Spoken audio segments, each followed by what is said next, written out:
Okay, कल हम लोग स्टार्ट किए थे ये haematopoietic stem cell and how it differentiates into various cell types.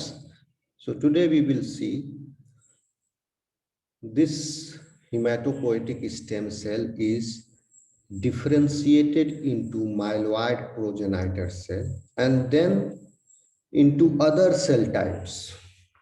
Today we will learn this lineage. We will try to cover this. So as I have already told you, these are the cells. The cells, which cells? The cells which will arise from myeloid progenitor cells. These cells from this lineage, these cells are the first responders to the infection. ठीक है, infection से सबसे पहले मुकाबला यही sales के lineage में different cell types जो है वो करने वाले हैं। जैसे देखिए माइलोइड प्रोजेनाइटर सेल से कौन कौन सा सेल्स बनने वाले हैं डिफरेंशिएट होकर के।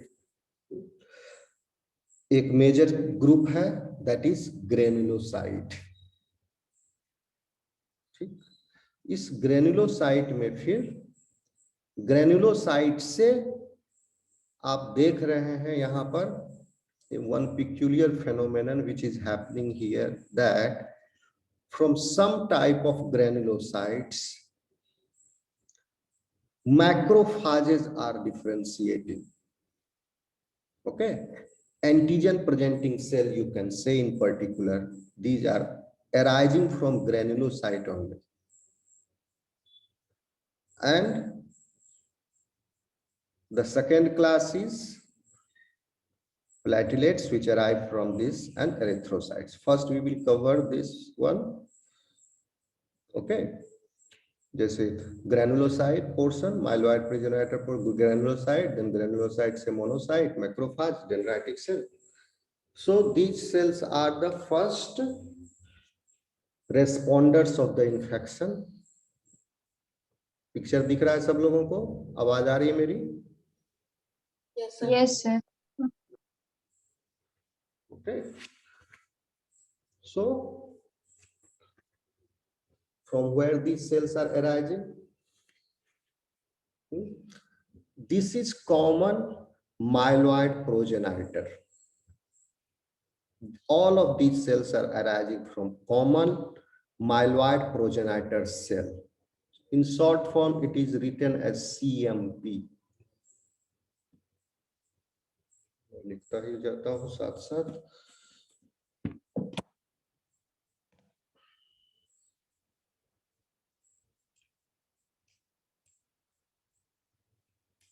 CMP.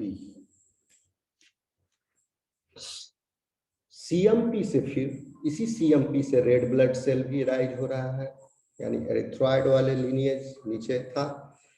ठीक है, रेड ब्लड सेल रेटिकुलोसाइट से आता बनता है. ठीक है, एरिथ्रॉइड सेल्स जो है रेटिकुलोसाइट्स में डिफरेंशिएट होता है and then reticulocyte differentiates into erythrocytes later on. ठीक है, तो साथ ही साथ व्हाइट ब्लड सेल्स इसी सीएमपी से आरबीसी भी बन रहा है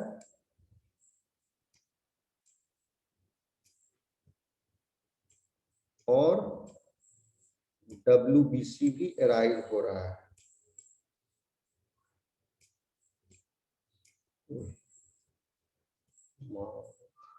डब्ल्यूबीसी भी, लेकिन कौन से डब्ल्यूबीसी अराइज हो रहे हैं?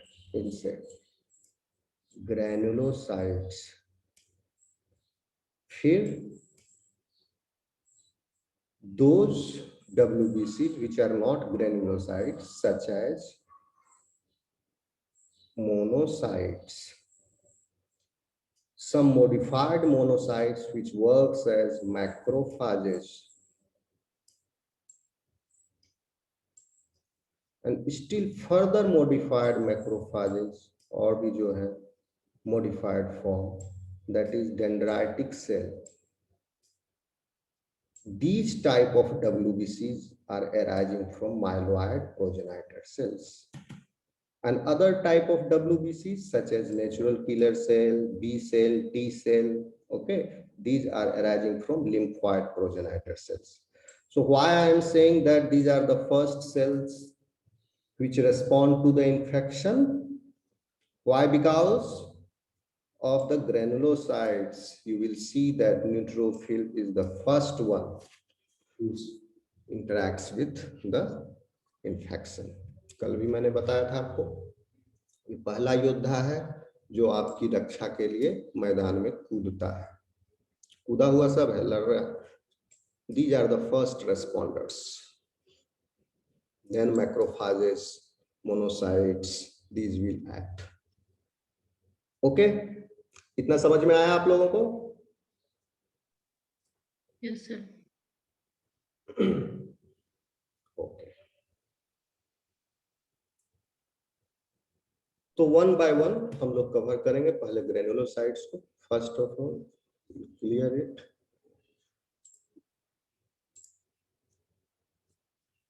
ग्रेनुलोसाइट्स, पहले सारा ग्रेनुलोसाइट्स को आप लोग देख लीजिए. ये ग्रेनुलोसाइट्स है, neutrophil, eosinophil, basophil, mast cell. अब ये बात आप समझिए कि न्यूट्रोफिल के अंदर जो कंटेंट है दैट इज न्यूट्रल. इस्नोफिल के अंदर जो कंटेंट है वो क्या है? कल बताए थे.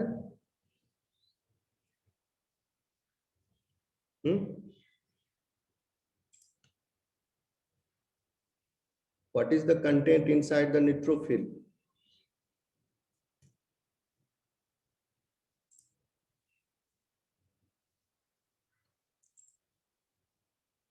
इस्नोफिल. किसी को याद है?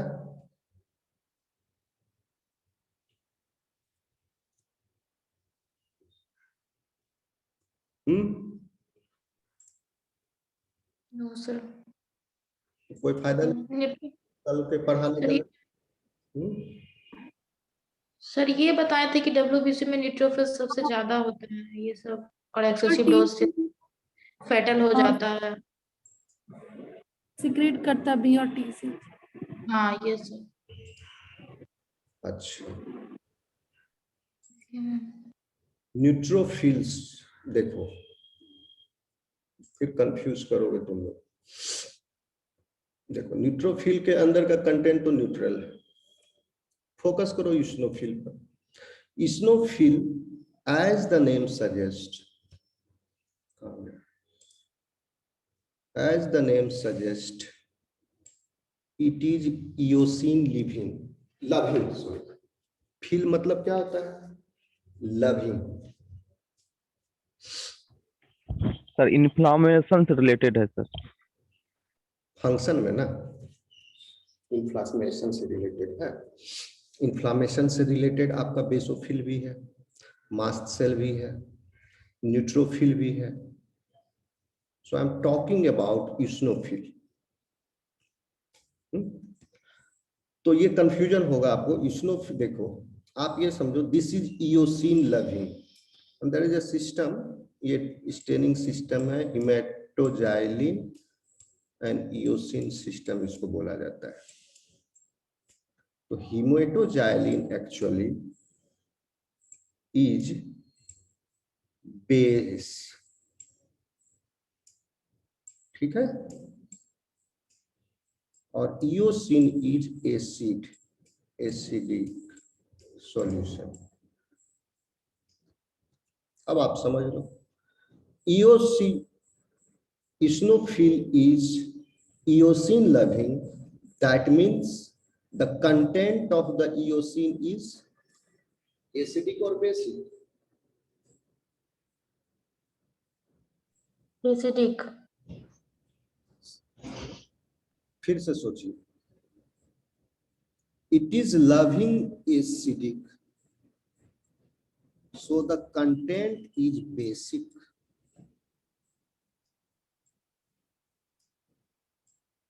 समझे? जैसे न्यूक्लिक एसिड के इट बाद मीन सर कि ये एसिड ये इस्नोफिल लविंग है, दैट मीन्स ये इसके अंदर कंटेंट बेसिक होगा। बेसिक है, समझे? Yes sir. जैसे डीएनए है, deoxyribonucleic acid, DNA stains with what? Haematoxylin, a basic stain. Why it is staining with hematojoylin? Because DNA is itself acidic, because of its negative charge present on it. ठीक है? Yes yes sir. उसी तरह ये eosin loving है, that means the content is basic. Is basic. हाँ।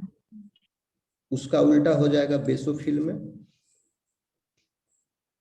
the content is basic loving, that means it is staining with hematojoylin, that means the content is then acidic.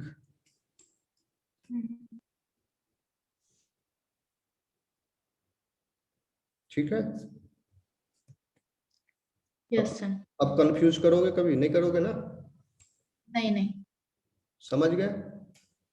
Yes sir. ठीक, अब पढ़ते हैं हम लोग granulocyte. कहाँ गया? Clear it.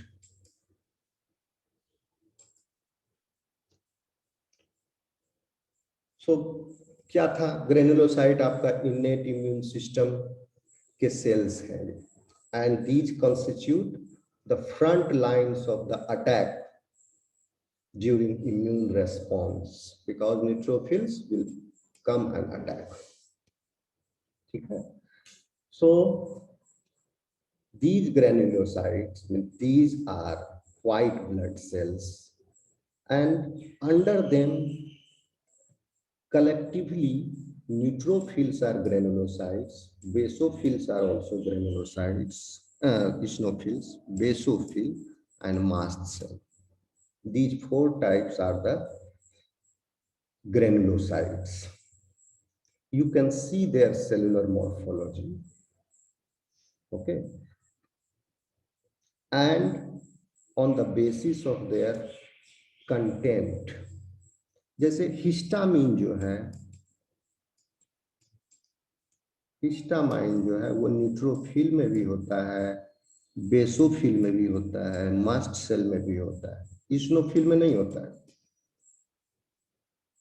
आगे हम बताएंगे आपको ये लोग, ये सब का कंटेंट। तो आप ये समझिए कि ऑल ग्रेनुलोसाइट्स, और एक और प्रॉपर्टी है, except mast cell, all granulocytes have lobed nucleus that you can observe. Yes or no?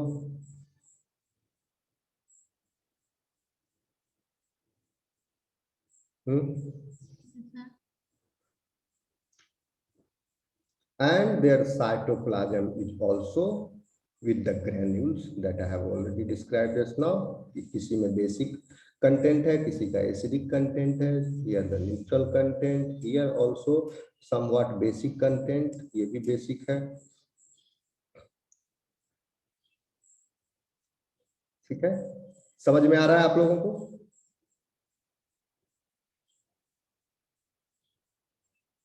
Yes sir. ठीक है, तो आपके मन में सवाल होगा कि इस ग्रेन्यूल के अंदर क्या है? तो ग्रेन्यूल के अंदर वैरायटी ऑफ प्रोटीन है। ठीक है, सम these granules, some content जो है, some जो function, variety of functions they do, some damage pathogens directly, and sometimes they regulate trafficking also, lymphocyte trafficking, class में हम बता चुके हैं। क्या कर रहा था? एनाफिलाटॉक्सिन्स भी प्रो इन्फ्लामेटरी मीडिएटर रिलीज हो रहे थे, इसके ऊपर एनाफिलाटॉक्सिन का रिसेप्टर था, कॉम्प्लीमेंट सिस्टम से आया, then content will be released out. Okay, so these are involved in diverse functions,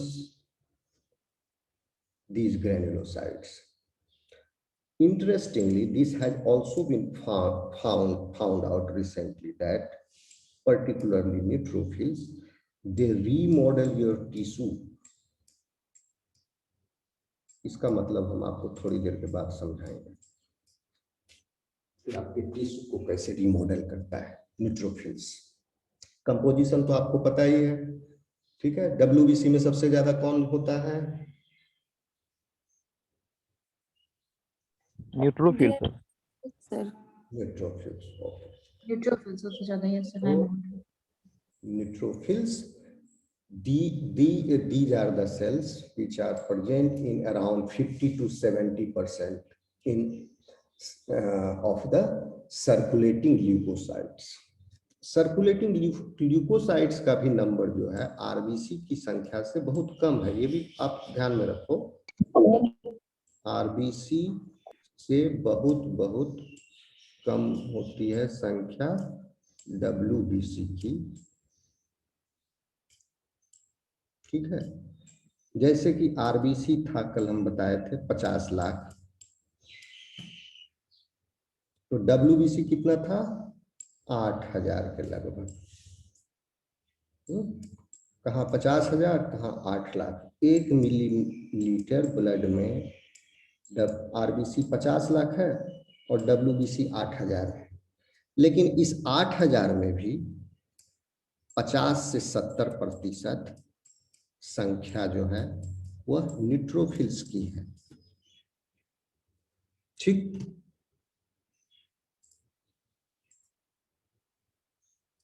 और बाकी आप लोगों को पता, ल्यूकोसाइट्स जो है लिम्फोसाइट्स होते हैं, ठीक है, वो 20 से 40% के लगभग है। अदर ग्रेन्युलोसाइट्स जैसे कि eosinophil, basophil, mast cells, these are very less, sorry, in number. जैसे basophil is less than 1%, mast cell again less than 1%, eosinophil in healthy person it is ranging between 1 to 3%, okay. अब आइए bone marrow में क्या होता है। After differentiation in the bone marrow, कहां से चला ये? कॉमन माइलॉइड प्रिकर्सर सेल से ये डिफरेंशिएट हो गया। ये सारी प्रक्रिया बोन मैरो में हो रहा है, ठीक है। In blue portion they have become granulocyte monocyte progenitor cell from common myeloid precursor upon expression of certain kind of transcription factors that you need not know, okay, जानने की जरूरत नहीं है, सिर्फ इतना लिख दो, under the influence of certain kind of transcription factors common myeloid progenitor cells differentiate into granulocyte monocyte progenitor cell। अगर एग्जाम में आया तो ये पिक्चर भी एकदम बना दोगे तो भी that is more than sufficient, explain करने की जरूरत नहीं, एक एक लाइन सिर्फ लिखते जाओगे तो भी हो जाएगा। तो granulocyte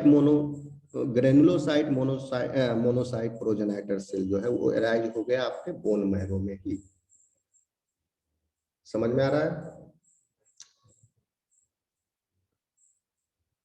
And Yes, then sir. it is released in peripheral blood where they circulate for 7 to 10 hours before migrating into the tissues. Which one circulate? Neutrophil circulates।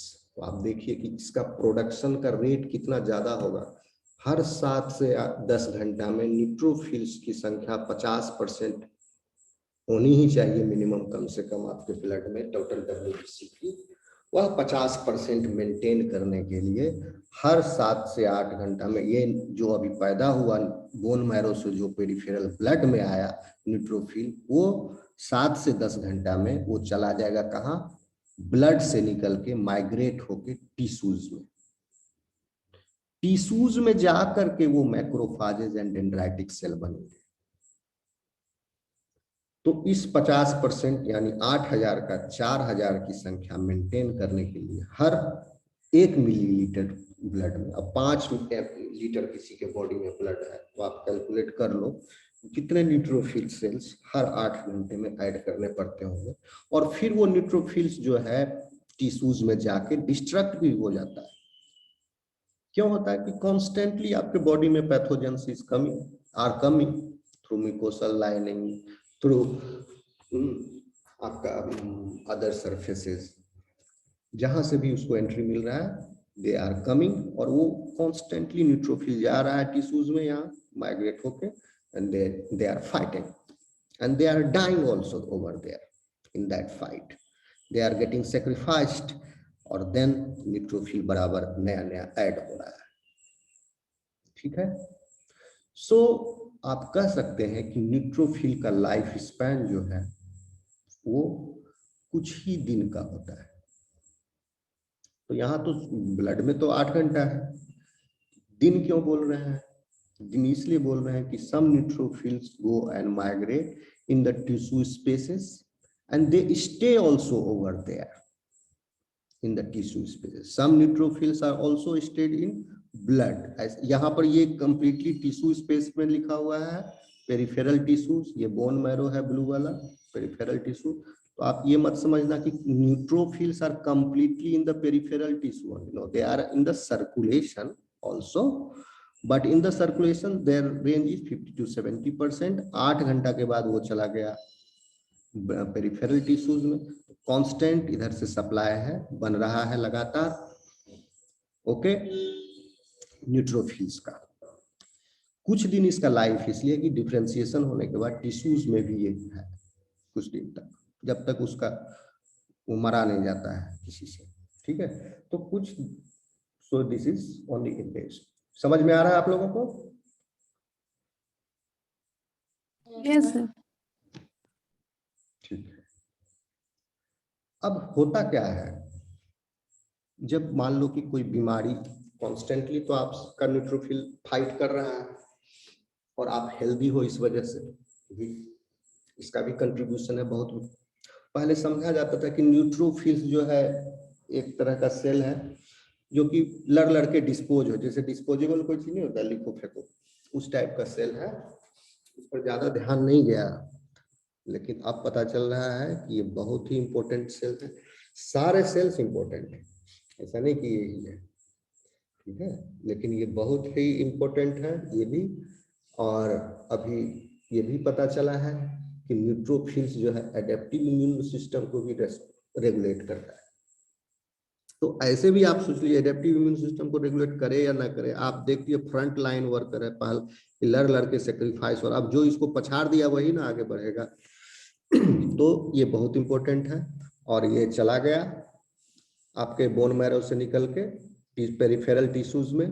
और इन्फेक्शन, जब मान लिया कि कोई अगर इन्फेक्शन भारी पड़ गया आप पर, ओके, न्यूट्रोफिल्स परास्त हो रहा है, तो क्या करेगा बॉडी?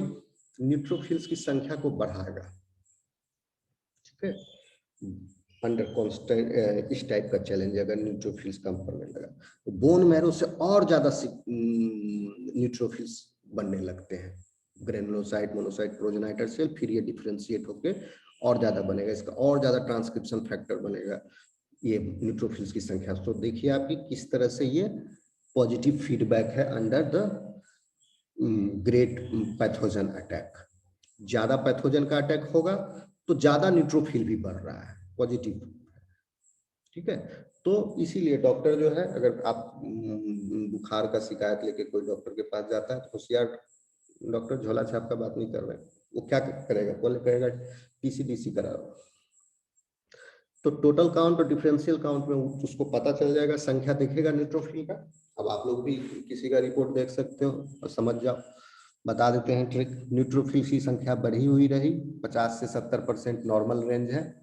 इससे अगर बढ़ा हुआ रहा न्यूट्रोफिल तो समझ जाना कि ही इज,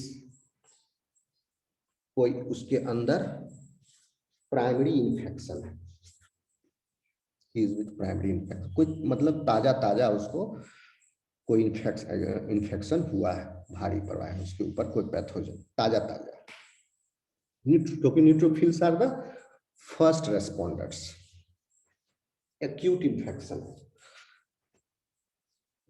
लेकिन अगर न्यूट्रोफिल्स की संख्या आपको 50 to 70 नॉर्मल मिली, फिर भी वो शिकायत कर रहा है कि बुखार है, ये है, वो है, ठीक है, आपको भी लग रहा है कि इसके अंदर कुछ इन्फेक्शन है, फिर टीसीडीसी कराए और उसके बाद अगर नॉर्मल आया, यानी न्यूट्रोफिल बढ़ा हुआ नहीं है, तब आपको क्या मिलेगा, आप देखोगे लिम्फोसाइट बढ़ा हुआ मिलेगा उसको। This is called as secondary type of infection. ठीक है, तो इसका मतलब ये हुआ कि उसके अंदर कोई इन्फेक्शन क्रोनिक है, ज्यादा दिन से है, 14, 15, 20 दिन से होगा, अंठाए हुए होगा, मनमारे हुए होगा, या अच्छा से एंटीबायोटिक नहीं लिया होगा।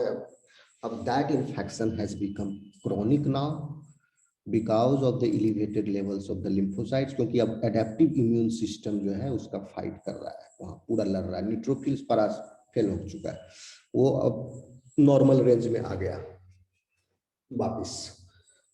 तो आप ऐसे समझ लोगे, टीसीडीसी या सीबीसी किसी का देखो तो न्यूट्रोफिल अगर बढ़ा हुआ है तो समझ जाओ इन्फेक्शन है। ठीक है,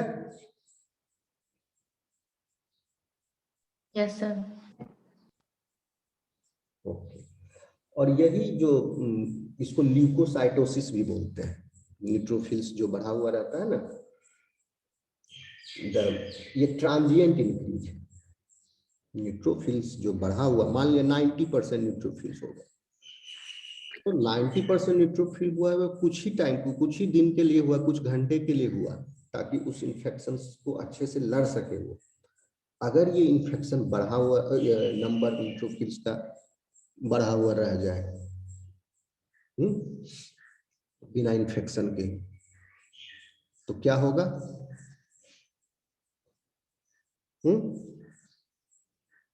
क्या बोलते हैं उसको, सीधा बोलो ना, ब्लड कैंसर हो जाएगा, ब्लड कैंसर। लेकिन ये जो थोड़ी देर के लिए, यानी ट्रांजिएंट इंक्रीज जो हुआ न्यूट्रोफिल्स का, ताकि आपका वो बीमारी से अच्छे से मुकाबला कर सके, इसको बोलते हैं ल्यूकोसाइटोसिस। क्या बोलते हैं? ल्यूको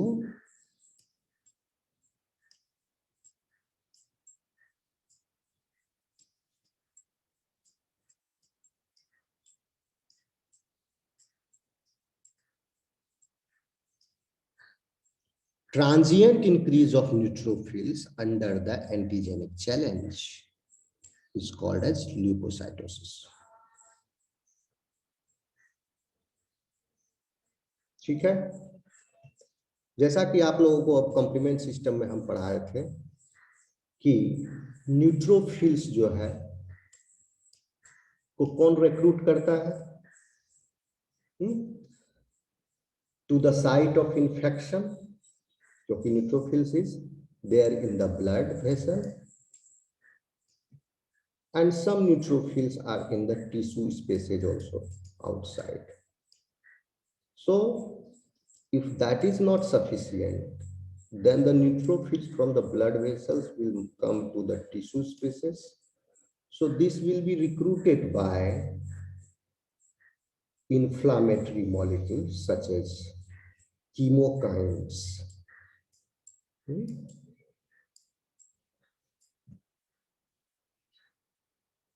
जैसे कि TNF alpha,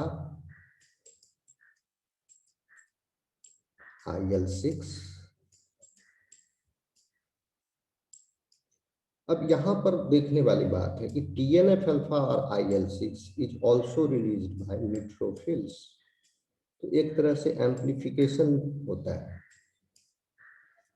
okay, because of the presence of C5a, C3a। Sir कुछ पूछना था। हाँ बोलिए। सर ये जो अभी ब्लड वेसल से सर टिश्यू में सर मूव जो करता है जो न्यूट्रोफिल सर या कोई मैक्रोफिल, इसका कुछ प्रोसेस का कुछ नाम भी होता है क्या सर? उस पोर से तो बाहर जो निकलता है जो न्यूट्रोफिल या मैक्रोफाज, उसको बोलते हैं एक्स्ट्रावेसेशन। वो इन्फ्लामेशन हम पढ़ाएंगे उस समय बताएंगे। एक्स्ट्रावेसेशन कल बताए थे थोड़ा थोड़ा कि एंडोथेलियल सेल्स के सेल जंक्शन लूज आउट होते हैं। ठीक है, इसके बीच में स्पेस क्रिएट हो गया और इस स्पेस से जैसे चोर खिड़की से बाहर निकलता है ना अपना कमर सटा करके, बॉडी पिचका करके, उसी तरह से पिचक करके न्यूट्रोफिल बाहर निकल जाता है एंडोथेलियल सेल से टिश्यू स्पेसिस में। तो this is under the effect of chemokines and those chemokines are released by, बता चुके हैं क्लास में, C5a C3a receptors are present on neutrophils. Complement system से जो छोटा फ्रेगमेंट एनाफिलाटॉक्सिन निकल के आया, it's clear that एनाफिलाटॉक्सिन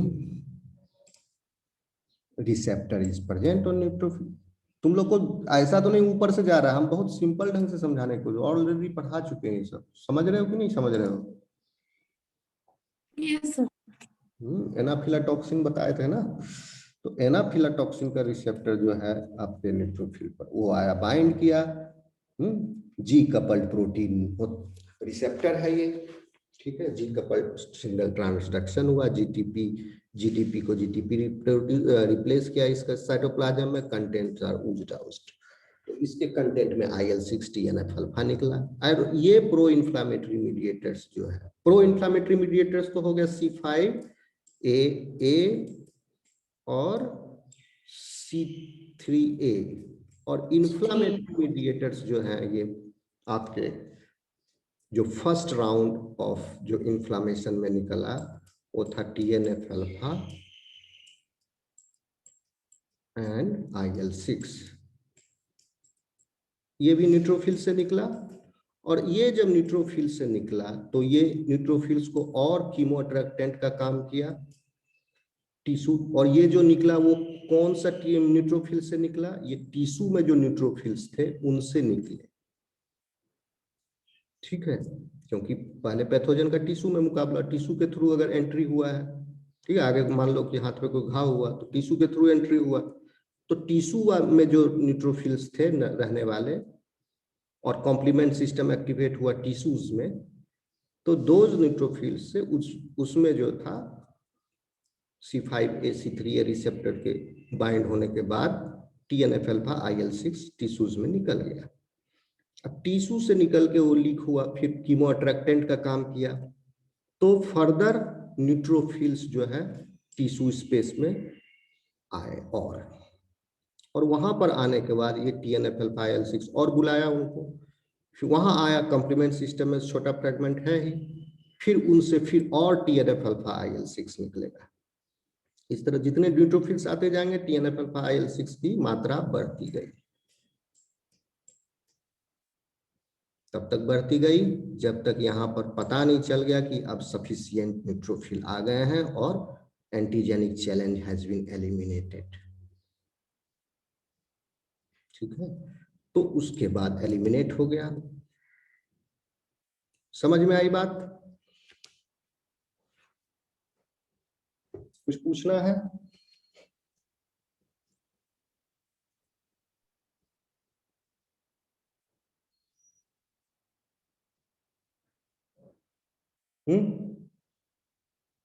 no sir.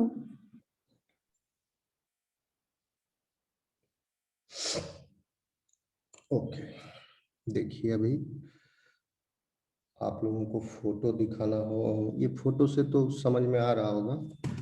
One second, मेरे पास और भी पिक्चर है, क्लियर इट।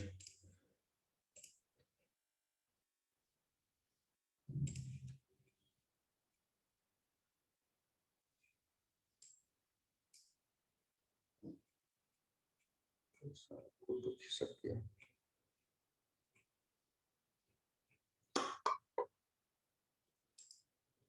फोटो एक गायब हो गया लगता है, वन सेकंड।